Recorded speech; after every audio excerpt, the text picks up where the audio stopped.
Bueno, estuvimos con Miguel Ángel de Cristo Olivera, Maudilio Velo, el bandoneón del penal, dijera el Cristo, y bueno, su poesía y su tango, que mucho agradecemos, porque hoy es un día, para nosotros es un día de fiesta. Este libro que llevó mucho tiempo, más de 3 años seguramente, tuvo 1 año y medio bien duro, y nos consta todo lo que estamos acá.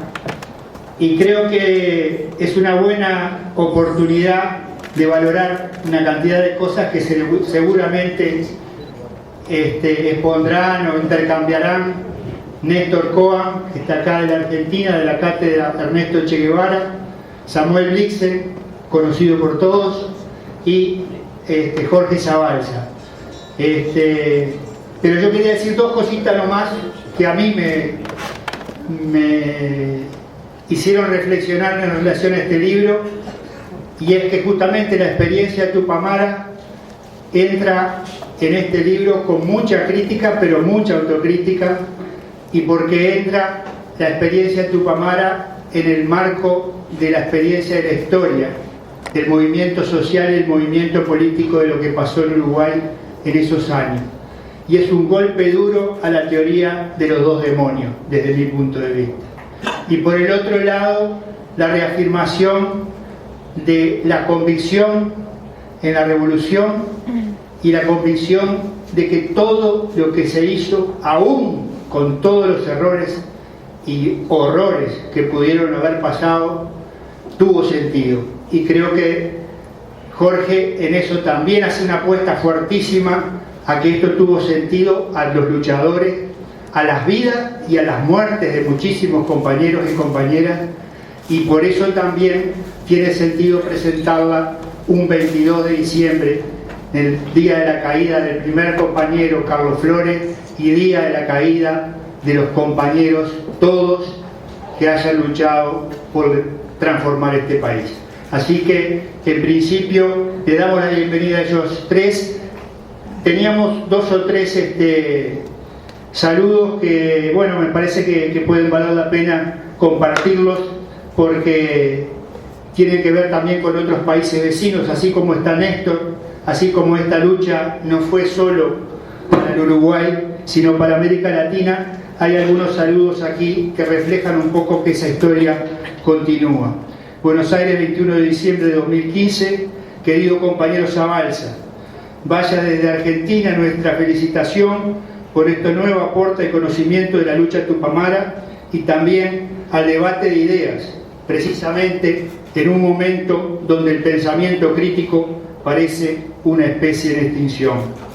Quienes en los años 70 nos alimentamos de la fuerza, el coraje y la creatividad de los tupas, del coraje de sus inolvidables compañeros caídos en combate y de su resistencia heroica en las prisiones tumba de la dictadura militar, siempre estuvimos convencidos de que 4 o 5 traidores no podrán con la mayoría del legado de 1000 valientes. También creemos que el posibilismo y la descarada entrega de nuestras riquezas hay que oponerle pueblo organizado y en la calle para que no puedan dormir tranquilos en su impunidad. Tu ejemplo tan vero es el de los compañeros y compañeras.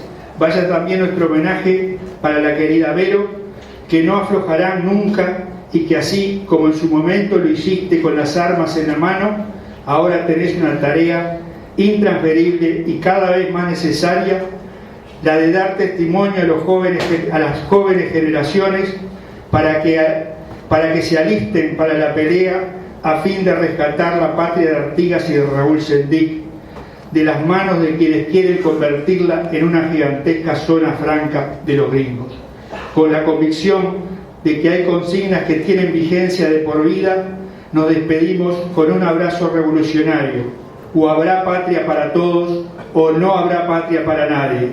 Arriba los que luchan. Carlos Aznares, a nombre de todos los que hacemos el periódico Resumen Latinoamericano.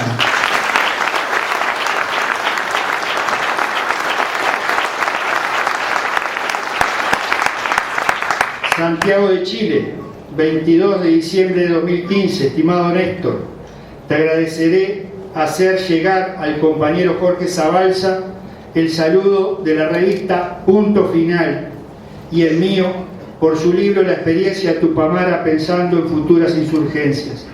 Punto Final fue tribuna del MLN Tupamaros en la década de los 60 y 70, y así como en sus páginas se expresaron también otros movimientos revolucionarios latinoamericanos y la gloriosa Revolución Cubana. De hecho, en Punto Final se publicó el primer documento de los tupamaros dieron a conocer al mundo, 30 preguntas a un tupamaro. En lo personal, he seguido la trayectoria firme, consecuente y revolucionaria de Jorge Zabalza y le expreso mi admiración y solidaridad. Su trayectoria política y humana son un ejemplo para las futuras insurgencias que sin duda vendrán en un continente acosado por la desigualdad, la miseria y la discriminación. Un abrazo con todo mi afecto, Manuel Cabieses Donoso, director de Punto Final Santiago de Chile.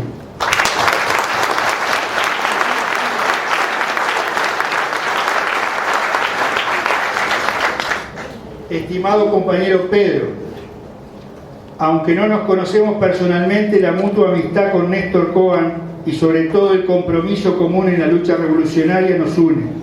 Te deseo todo el éxito en la presentación de un libro y sobre todo que sea una herramienta útil para seguir abriendo los caminos que nos esperan cada día, contándonos los pasos, como decía Roque Dalton.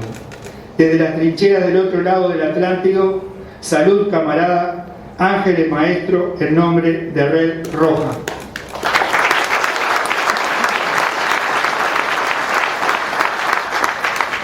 Galicia, 22 de diciembre de 2015. Camarada, desde Galicia, pueblo de Europa Occidental oprimido en el Estado imperialista español, saludamos al camarada Jorge Zabalza, ejemplo de resistencia y perseverancia revolucionaria. Desde el otro lado del mundo, pero bajo el mismo sol, esperanzas y banderas, queremos sumarnos a este homenaje a toda una vida de lucha por la clase trabajadora y la liberación nacional del Uruguay. Primera Línea transmite el reconocimiento de la Galicia rebelde y combativa al ejemplo imborrable del Tambero. Hasta la victoria siempre, independencia, patria y socialismo, comunismo o caos. Carlos Moraes, Comité Central de Primera Línea.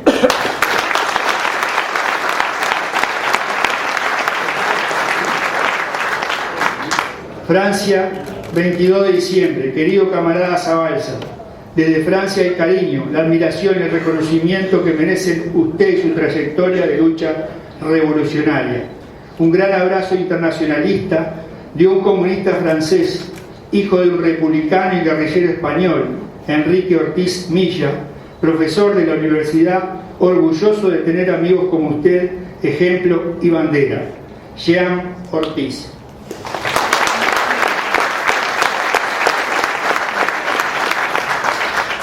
Estimado compañero Jorge Pedro, te mando felicitaciones por tu nuevo libro y tu valiente contribución al proceso de liberación nacional y el socialismo. En solidaridad, un abrazo, James Petras.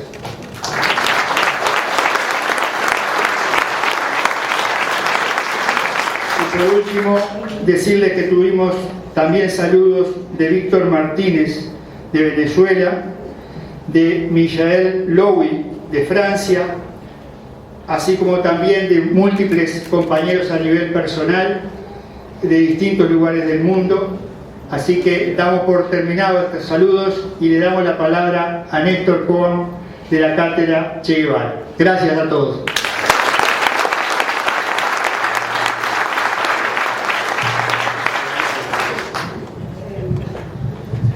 Bueno, muchísimas gracias por la invitación. Para mí es un honor estar al lado del Tambero y de que haya incluido ese prólogo que está escrito hace un tiempo, porque este libro lo leí en su primera versión.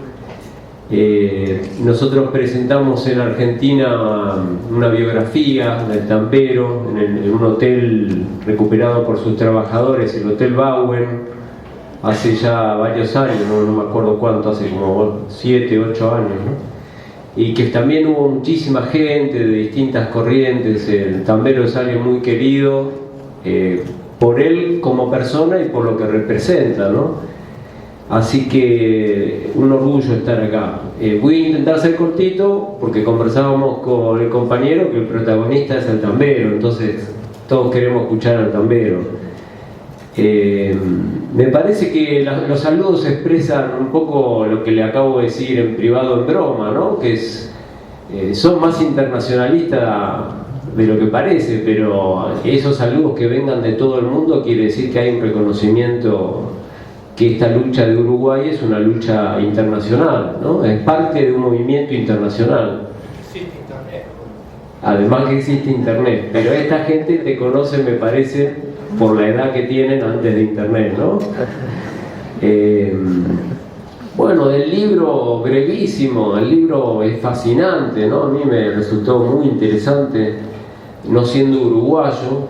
O sea, uno conoce la historia de Uruguay, mi papá vivió 20 años acá, pero la conozco de refilón.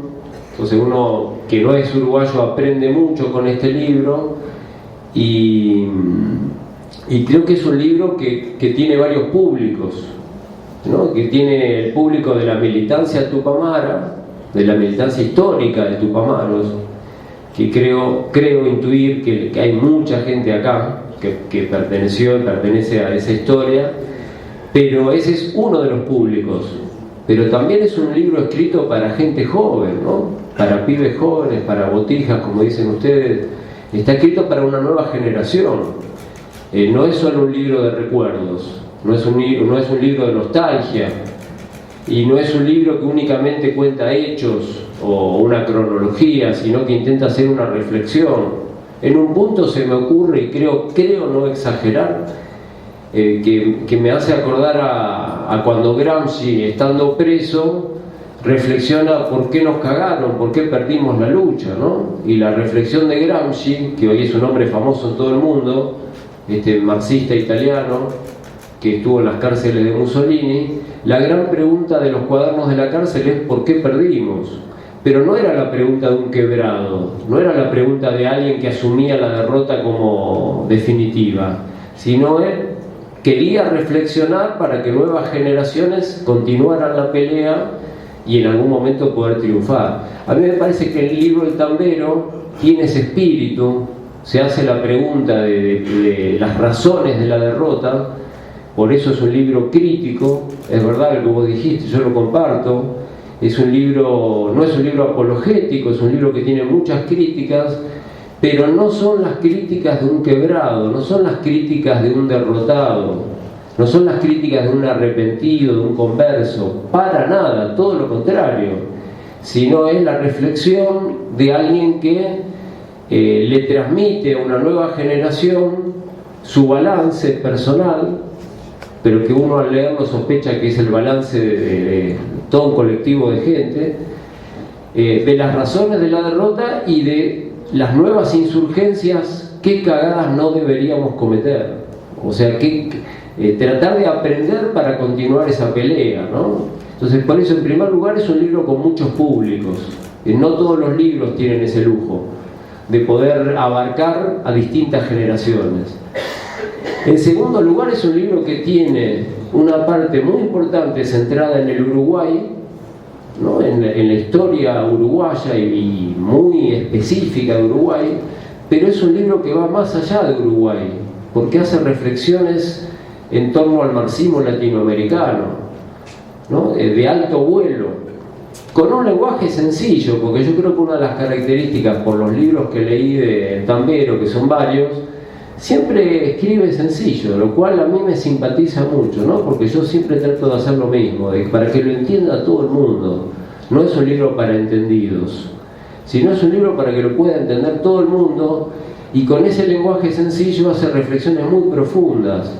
Entonces, por ejemplo, se pregunta, a partir de hechos concretos del Uruguay, como el famoso documento 5, ¿cuáles son las raíces ideológicas, políticas de esta gente que cruza de vereda, que se termina abrazando con los generales o que termina defendiendo a los torturadores después de haber sufrido tanto? Una cosa inexplicable, por lo menos para mí, inexplicable, ¿no?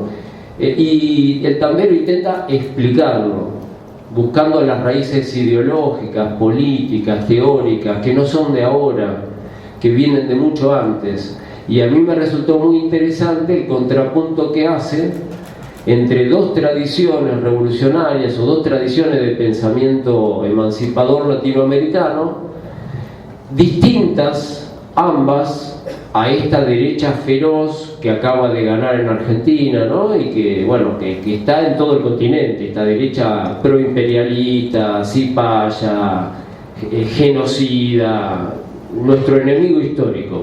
Frente a esa derecha hay varias opciones.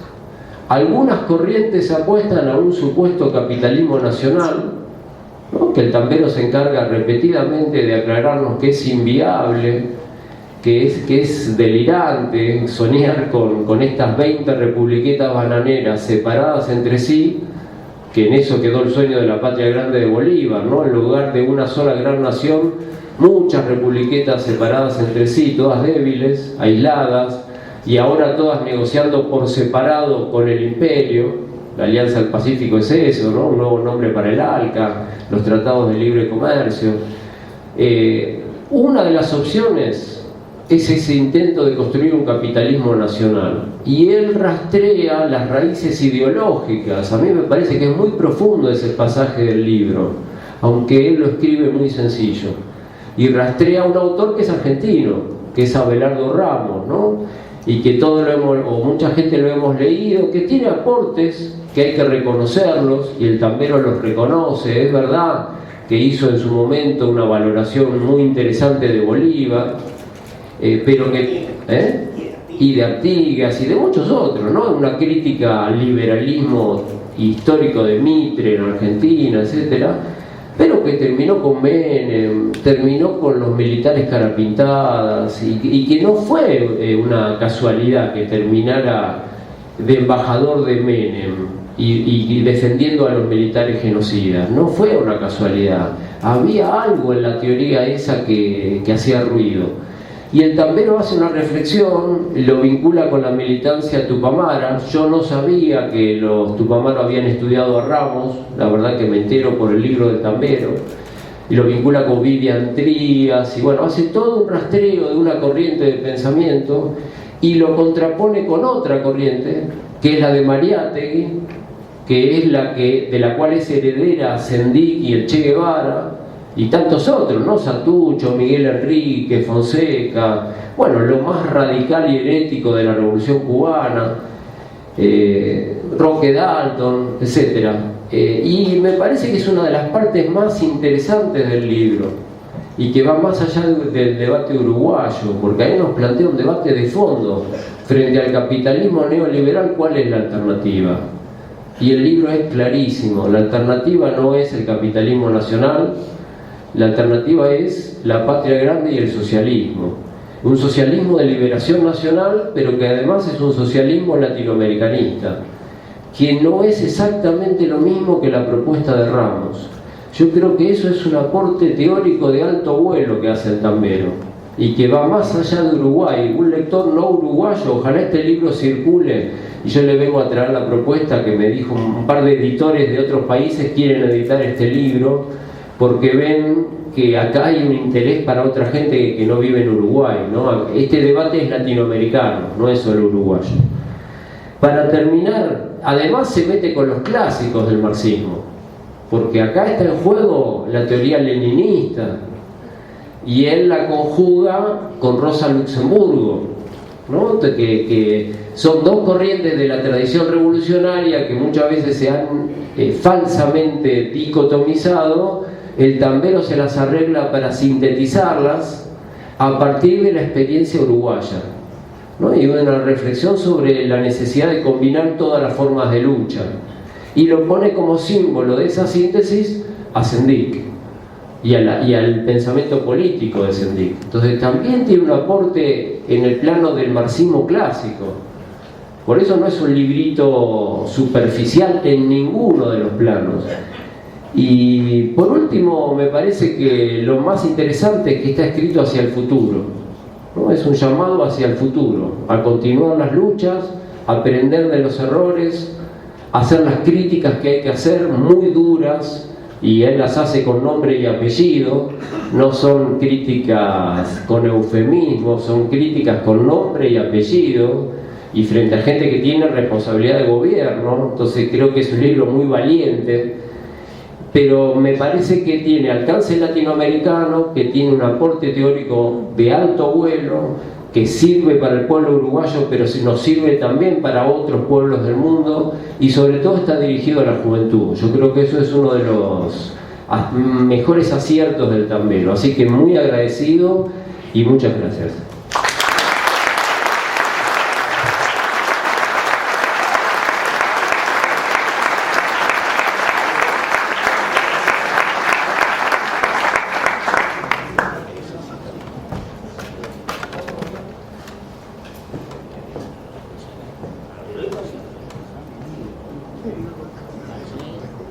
¿Arranco?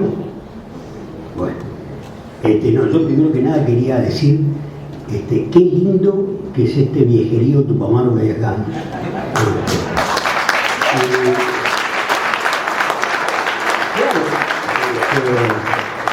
Estamos todos ahí.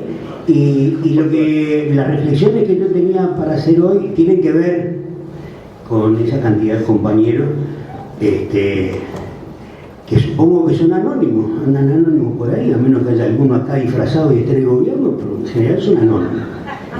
Y es a ellos un poco lo que va esa reflexión, la reflexión.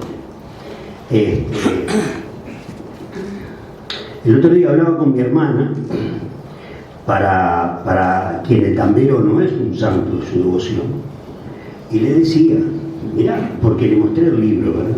Y entonces le digo, ¿qué sacás de esto? Y yo, bueno, ¿qué está? Le digo, no, escúchame, acá lo fundamental es que hay coherencia. Y digo, sí, es coherente el Tambero. Entonces,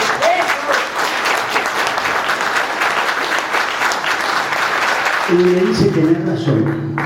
Y entonces yo quiero contrarrestar esa coherencia del Tambero con la coherencia o falta de coherencia de otros tipos. Noten, y que creo que tiene que ver, porque la coherencia siempre fue una virtud de los tupamaros. Tupamaros que podríamos llamar de a pie, ¿verdad? Pero ahora tenemos otro tipo de tupamaros, los tupamaros notorios, los tupamaros que son gobernantes. Y a mí me interesa contraponer esa coherencia del Tambero, pero esa coherencia de todos ustedes, que siguen siendo tupas, y esa es la coherencia primera, ¿verdad? Que se siguen sintiendo tupas, con la falta de coherencia de algunos tupas notorios. Y habría que analizar qué es lo que funcionó para que esos dirigentes que fueron tupamaros, que hoy son dirigentes políticos, que están en cargos encumbrados y que tienen además un papel muy, muy importante en la vida política del país, ¿por qué perdieron esa coherencia? Y la primera reflexión que yo hago, y entonces un poco por el libro del Tambero veo que el elemento también estaba mucho antes, es el bichito del poder. Todo el mundo dice que el poder corrompe. Bueno, el poder por lo menos, ¿verdad?, ataca como un virus esa coherencia, la coherencia inicial, la coherencia básica, la de los principios, ¿verdad? Porque cada uno puede tener en la coyuntura distintas posturas y distintas soluciones, pero hay algunas que tienen que ver con los principios, y eso no se debe, porque son principios, no se deben olvidar. Sin embargo, se han olvidado. Y reitero, esa falta de coherencia en algunos tupamaros notorios se contrarresta, se contrapone con esa coherencia de aquello que anónimamente en este país siguen siendo tupamaros y siguen reivindicando su pasado y su acción y su entrega. A mí eso me parece fundamental. Podría ser de perogrullo, pero me gustaría reivindicarlo aquí, porque no deja de ser importante. Sobre todo cuando vemos que la falta de coherencia tiene que ver con cuestiones fundamentales del país, fundamentales de la propia esencia tupamara. Podemos tener distintas visiones sobre políticas, ¿verdad? Pero no podemos amparar, por ejemplo, la profunda extranjerización de la tierra. Para los tupamaros, la tierra y su defensa era un principio. La atadura económica de los poderes internacionales era otra, es decir, la bandera de la deuda externa para los tupamaros era una cuestión de principio, de esencia, ¿verdad? La lucha por la igualdad de la distribución de la riqueza también. Sin embargo, vemos que nos seguimos endeudando, que seguimos aumentando la deuda externa, que seguimos atando compromisos con los sectores financieros internacionales.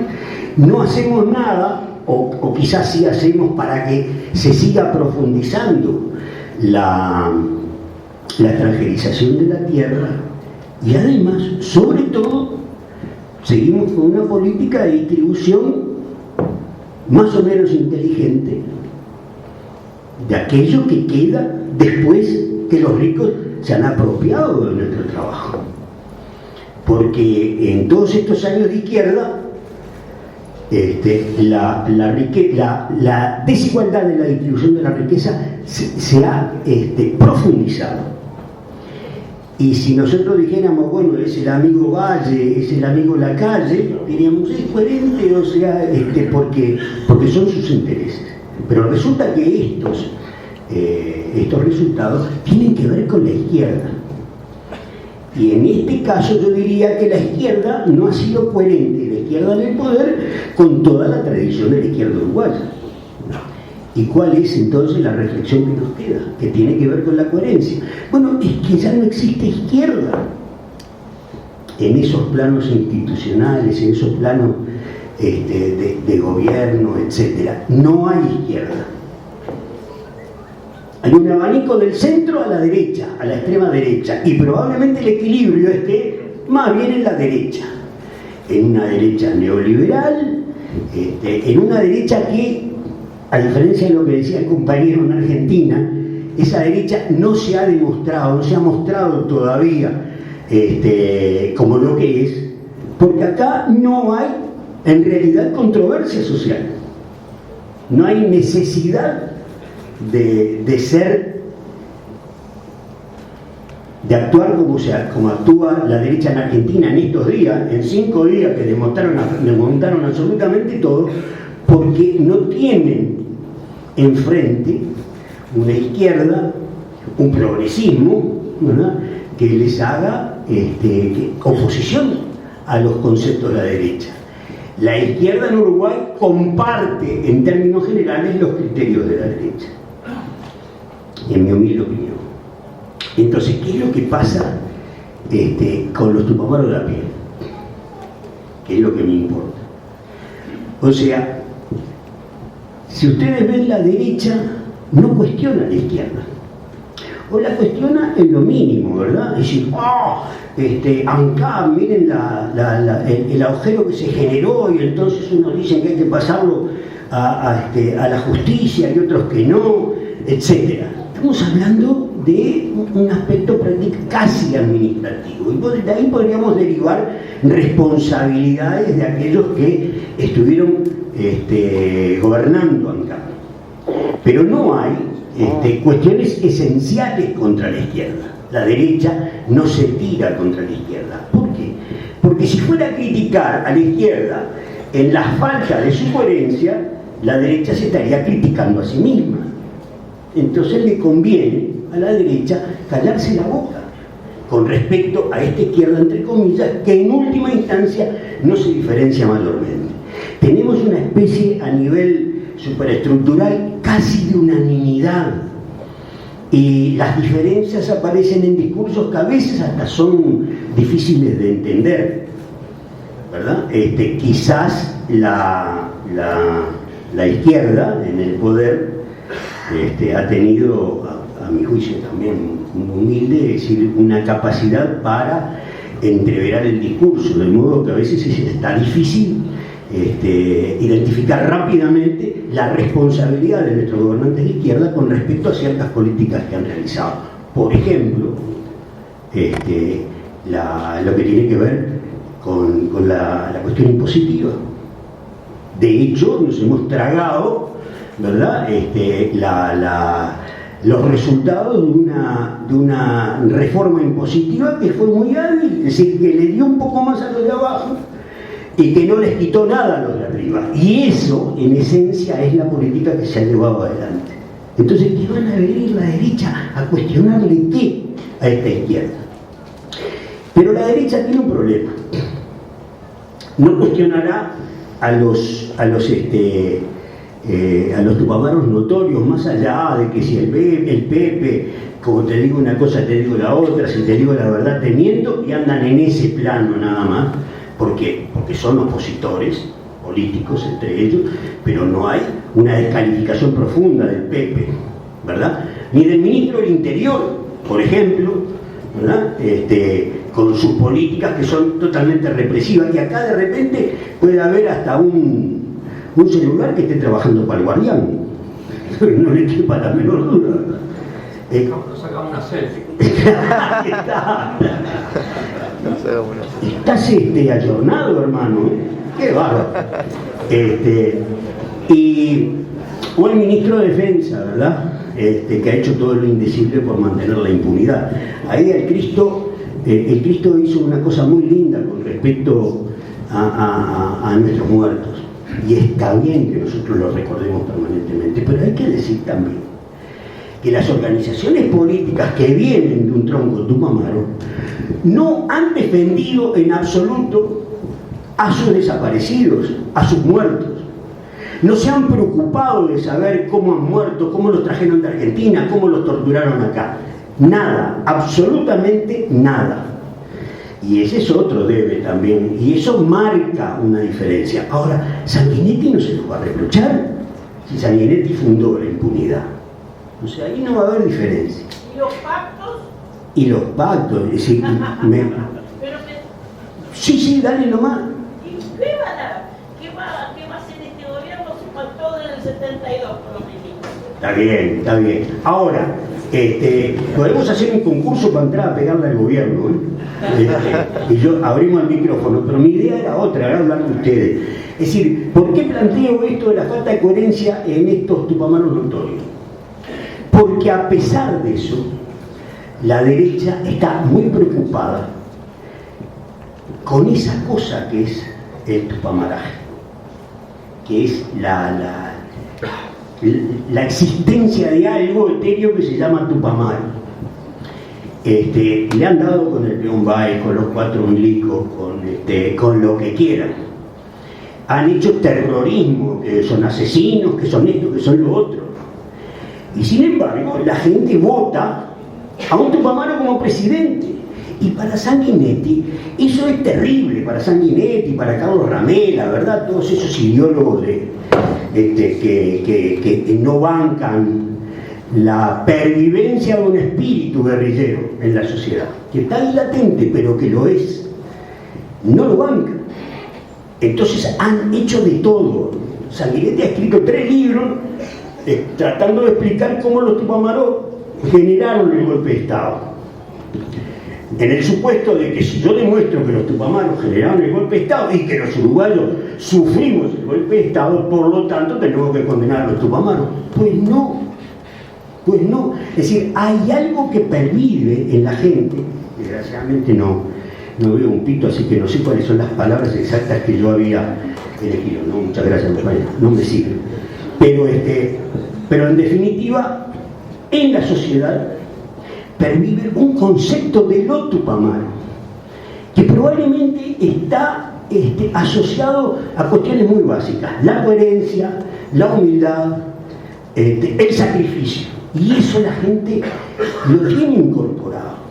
Entonces cuando piensa en Tupac Amaru, piensa en esa clase de individuo que se jugó la vida en la calle, que fue en cana, que tuvo que abandonar a su familia para militar, para enfrentarse a lo que fue la dictadura legal y después la otra. Eso está metido en la gente. Y no hay discurso de la derecha que lo rompa. No lo hay. Y se desespera. Porque ¿qué es lo que existe? Trajeron a Amodio para eso. Ah, mirá, ahora que hablas de Amodio. Tenemos una Malinche que se dio vuelta por amor. Hoy estábamos conversando, ¿por qué se dio vuelta a Amodio?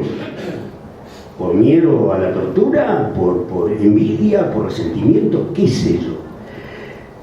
Básicamente se dio vuelta. Ahora, tenemos otros Amodios, aunque sea muy fuerte lo que estoy diciendo, pero dirigentes revolucionarios que se jugaron la vida, que planteaban determinadas banderas y terminan haciendo este gobierno, defendiendo esos intereses, es una forma de darse vuelta. ¿Por qué? El Tambero va a escribir otro libro tratando de explicarlo. Entonces, en definitiva, ese concepto Tupac Amaru que está arraigado en la sociedad no lo han logrado desmontar. Está ahí. Y la derecha se desespera porque así como surgió un dirigente, Tupac Amaru, que fue presidente, mañana puede surgir otro líder Tupac Amaru en ancas de ese espíritu de la humildad, de la coherencia, del sacrificio, de la honestidad, porque ese era otro valor de los Tupac Amaru. Entonces, yo les decía hoy, y termino, que me parece que lo que importa rescatar, y ustedes son representantes de ese tupamaraje que anda por ahí, y es un tupamaraje que sigue viviendo y que va a dar sus frutos en la medida en que, en esfuerzos como el del Tambero, sigamos trabajando sobre la autocrítica, sigamos trabajando sobre el pasado, para ver si encontramos algunas pistas que nos permitan dar alguna respuesta para el futuro. Porque como decía el Cristo también, o sea, las cosas se van a resolver finalmente con el triunfo final, ¿verdad? Y a ese triunfo final no renunciamos, no renuncian ustedes y no renuncia ese entorno que de alguna manera sigue considerando a los tupamaros como parte del pueblo y con valores esenciales. Entonces yo creo que los tupamaros el tupamaraje es como el tango, ¿no? Vive, no muere, está ahí. Y de ese espíritu, ¿verdad?, que está insertado en la sociedad y que bien no se sabe por qué, como tampoco se supo por qué, hubo la gente que hubo en el entierro del bebé Sendik. Pues si uno mira, Sendik, podría haber algún tipo de mística sobre Sendik, pero la gente no lo conocía Sendik, pero intuyó que ahí se estaba yendo un hombre excepcional y que iba a ser difícil de suplantar. Y entonces la gente salió a la calle y acompañó los restos de Sendik. Y lo mismo pasa con el tupamaraje. Entonces, en algún momento, ese entorno que identifica el Tupac Amaru con esos valores esenciales, quizá se movilice en torno a algo que todos esperamos, deseamos, queremos, casi como una cuestión mística o religiosa que vuelva a surgir. Pero los Tupac Amaru siguen estando ahí y no hay nada que los destruya. Era eso.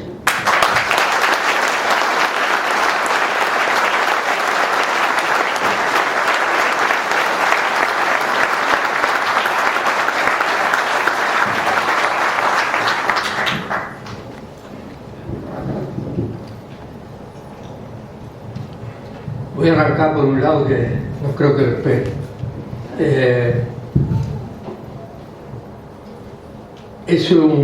Son dos versos que se le atribuyen a Mario Benedetti y que me los mandó el Mono Herrera hace un tiempo, en un momento difícil.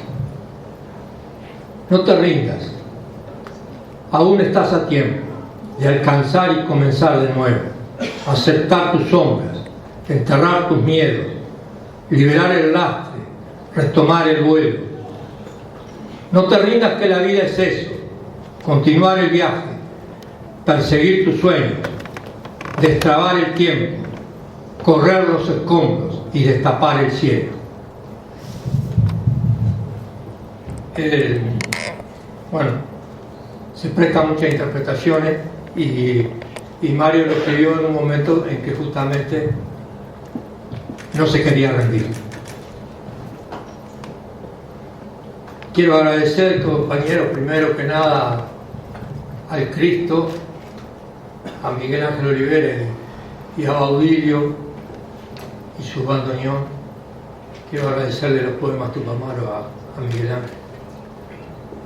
Quiero agradecer a Cecilia,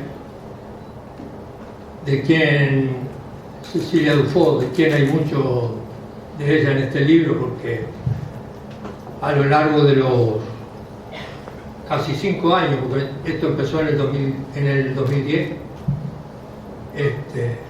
ha sido implacable en la discusión de una cantidad de cosas que no se entendían. A Eda Fábrica, correctora, que además fue juez y parte en todo esto. A Carlito, que hizo el esfuerzo de organización, a Henry y la amplificación.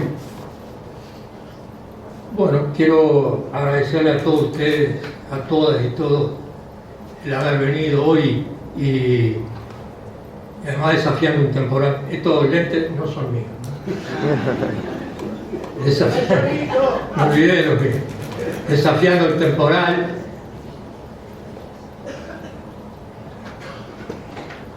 Y quiero señalar, como la vida que me va quedando y que ayudó a que se me diera, el libro está dedicado a Verónica, ¿no? Quiero enviar, y aprovecho que está Néstor, un saludo a Carlitos Anare, en este momento perseguido por la justicia argentina, simplemente por defender la causa del pueblo palestino.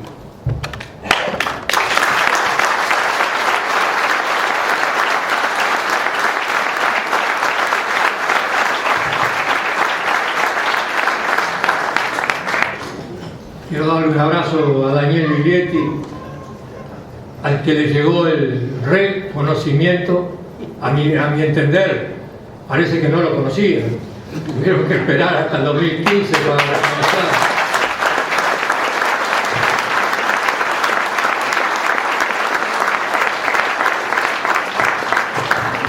Y quiero agradecer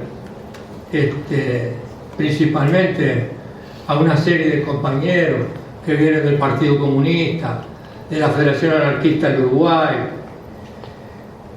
de otras organizaciones, algún viejo gabo anda por ahí,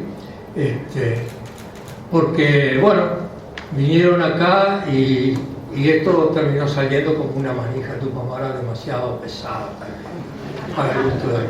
Y quiero agradecerle su presencia en esto. El porqué de la fecha, yo creo que el Cristo la dejó clara. El 22 de diciembre de 1966, el comisario Bonaudi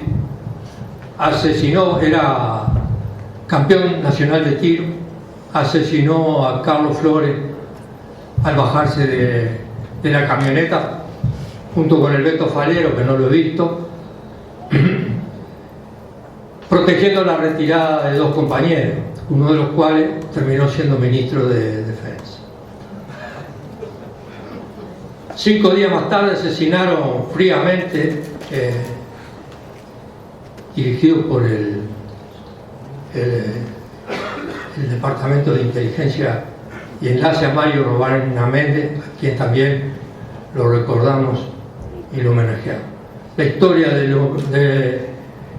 que nació en Punta Carretas, con el homenaje del 22 de diciembre, el hecho de no hacer deporte, ese día observar el vuelo,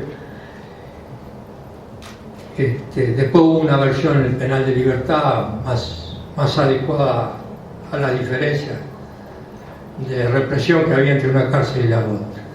Y hubo una trágica coincidencia, compañeros, que fue que así como el 22 de diciembre mataron al primer compañero, el 20 de diciembre de 1974 nos fusilaron a 5 compañeros, 5 compañeras y compañeros. Es una...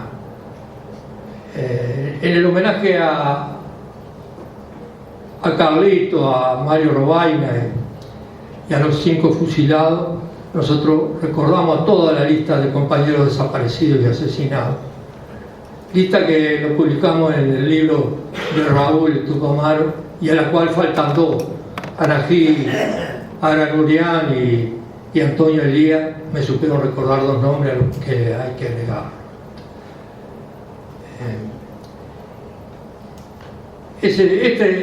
El presentar en este día no es inocente, todos saben eso, sino que es un homenaje a Florial, a Mirta, a Héctor, a María Los Ángeles, a Graciela, a Carlos y a Mario, y en nombre de ellos a todos los demás.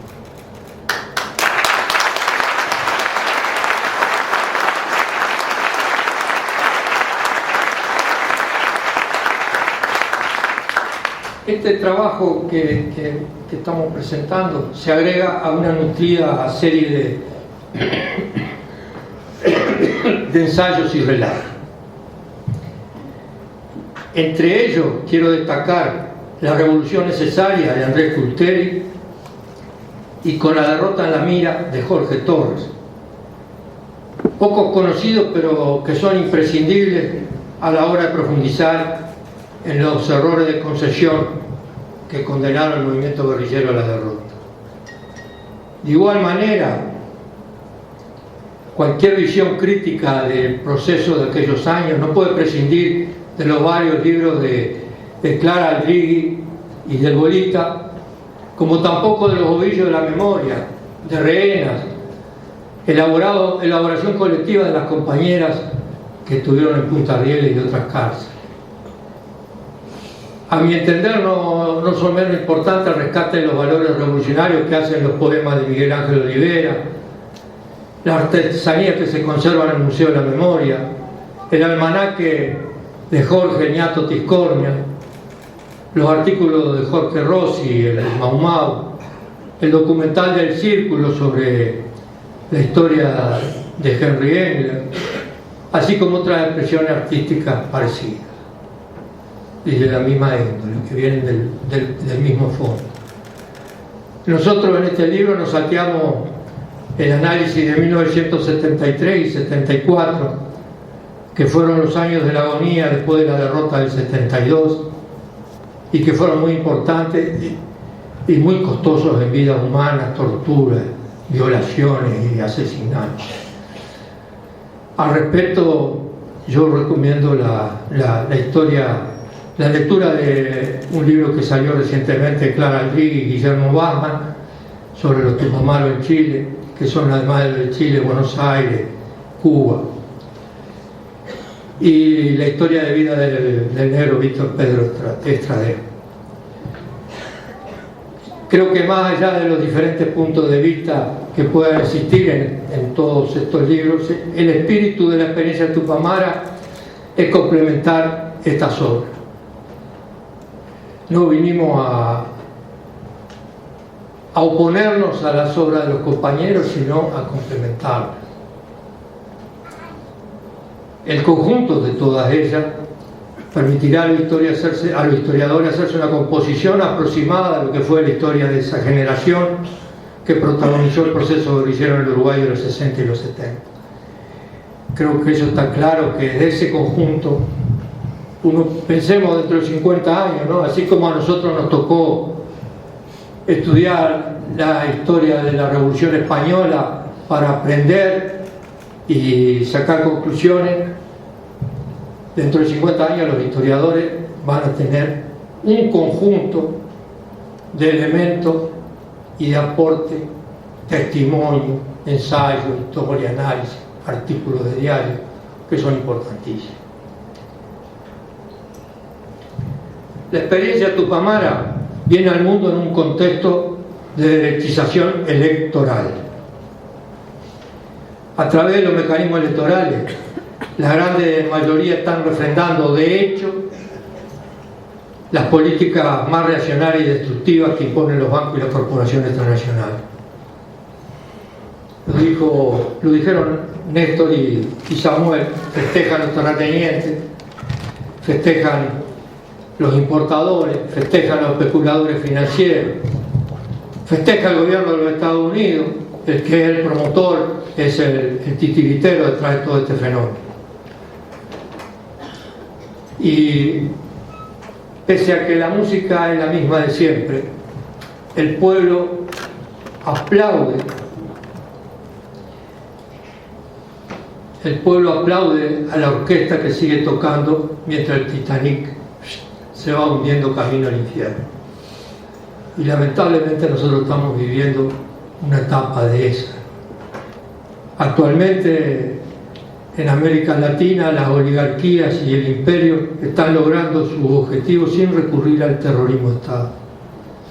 No necesitan emplear los métodos del Plan Cóndor como hicieron en el siglo XX. Les basta para mantener viva la amenaza que acecha de los cuarteles con sacar y a reducir el brazo policial cada tanto y puntualmente. Con eso les alcanza. Se promete un cambio, lo vimos hace poco en la Argentina, que en verdad es el retorno a la ferocidad y al salvajismo.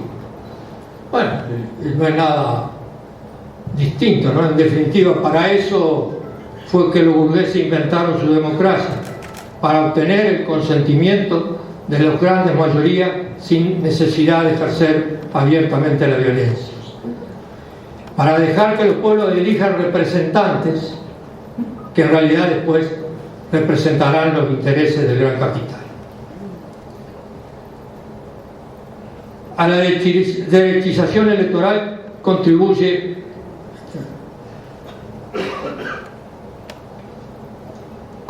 graciosamente el progresismo, que llegó en los 90 montado en las movilizaciones populares